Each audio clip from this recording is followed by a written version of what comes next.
জয় শ্রী শ্রী মায়ের জয়, জয় শ্রী শ্রী ঠাকুরের জয়।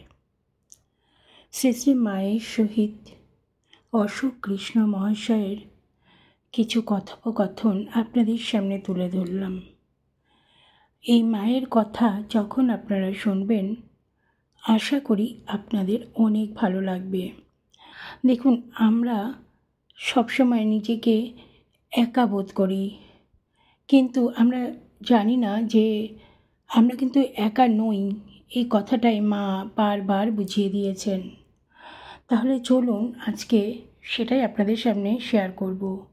মা বলছেন ঠাকুর তার কাজের জন্যে এতকাল এই সব দিয়ে মনটাকে নামিয়ে রেখেছিলেন, নইলে তিনি যখন চলে গেলেন তারপর কি আমার থাকা সম্ভব হতো? অশোক কৃষ্ণ মহাশয় বলছেন, মা আপনি এরূপ কথা বললে আমাদের বড় কষ্ট হয়।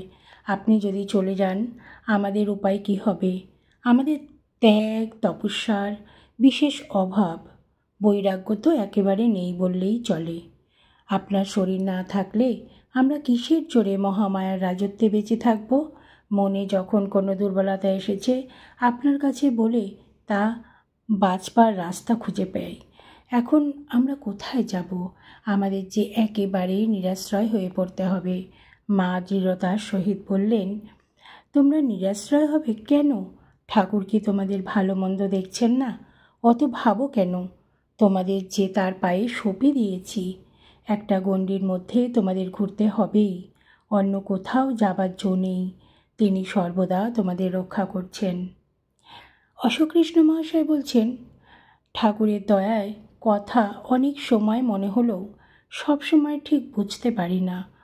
অনেক সময় বিশ্বাস হয় ঠাকুরের কথা, আবার অনেক সময় ঠাকুরের কথার মধ্যে সন্দেহ থাকে। আপনাকে আমরা সাক্ষাৎ দেখছি, ভালো মন্দ অনেক কথা বলছি, আপনিও তার ভালো মন্দ বিচার করে কখন কীভাবে চললে ভালো হবে সেগুলো সব কিছু বলে দেন। এতে আপনার কাছে আশ্রয় পেয়েছি, এটা বিশ্বাস হয়। মা বললেন, ঠাকুর একমাত্র রক্ষাকর্তা, এটি সর্বদা মনে রাখবে। এটি ভুললে সব ভুল। আজ যে তোমার বাড়ির কথা মার কথা এত জিজ্ঞাসা করলুম, কেন জানো? প্রথম গণেনের মুখে তোমার বাপ মরার খবর শুনলুম। ওকে জিজ্ঞাসা করেছিলাম, তোমার মার আর কে আছে, খাবার সংস্থান আছে কি না, তুমি না থাকলে তার চলবে কি না। যখন শুনলুম তুমি না থাকলেও তার চলবে, তখন মনে হলো যাক, ছেলেটার যদি একটু সদ্বুদ্ধি হয়েছে, ঠাকুরের ইচ্ছা তার সৎ পথে থাকবার বিশেষ বাধা পড়বে না। মার সেবা করা সকলের উচিত, বিশেষ করে যখন তোমরা সকলের সেবা করবার জন্য এখানে এসেছো। তোমার বাপ যদি টাকা না রেখে যেতেন তাহলে তোমাকে টাকা রোজগার করে মার সেবা করতে বলতুম। ঠাকুরের ইচ্ছায় তিনি তোমার কোনো উৎপাত রাখেননি, কেবল মেয়ে মানুষের হাত থেকে টাকাগুলো নষ্ট না হয়ে যায় এর একটা বন্দোবস্ত তিনি করে রেখে গেছেন। এটা কি কম সুবিধে? টাকা রোজগার মানুষ সৎভাবে করতে পারে না, মন বড় মলিন করে দেয়। এই জন্য তোমায় বলছি, টাকা কড়ির ব্যাপার যত শিগগির সম্ভব সেরে ফেলো। বেশি দিন ওসব নিয়ে থাকলেই ওতে একটা টান পড়বে। টাকা এমনই জিনিস, মনে করছো ওতে আমার টান নেই। যখন একবার ছাড়তে পেরেছি তখন আর টান হবে না। যখন ইচ্ছে চলে আসবো না, এই কথা কখনো ভেবো না। কোন ফাঁক দিয়ে যে তোমার গলা টিপে ধরবে তুমি বুঝতেই পারবে না। বিশেষত তোমরা কলকাতার ছেলে, টাকা নিয়ে খেলা করতে তোমরা বেশ ভালোই জানো। যত শীঘ্র পারো মার বন্দোবস্ত করে কলকাতা থেকে পালিয়ে যাও, আর মাকে যদি কোনো তীর্থস্থানে নিয়ে যেতে পারো, দুজনে বেশ ভগবানকে ডাকবে সেখানে গিয়ে।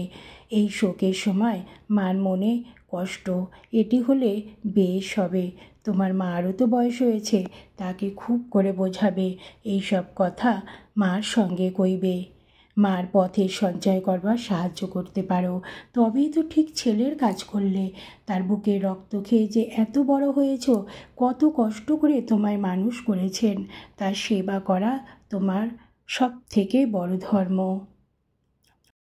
বৈজ্ঞানিকেরা রিসার্চ করে যা বের করেন তা জগৎকে দেন এবং লোকেরা ব্যবহার করে, তেমনি বেদান্ত রিসার্চ করে সাধক অবতার যা আবিষ্কার করেন লোকের কাজে লাগার মতো করে সেই তথ্যকে তীর্থ পাঠ পূজা নানা প্রকার উপাসনার মাধ্যমে লোকের উপযোগী করে প্রকাশ এবং প্রচার করা হয়।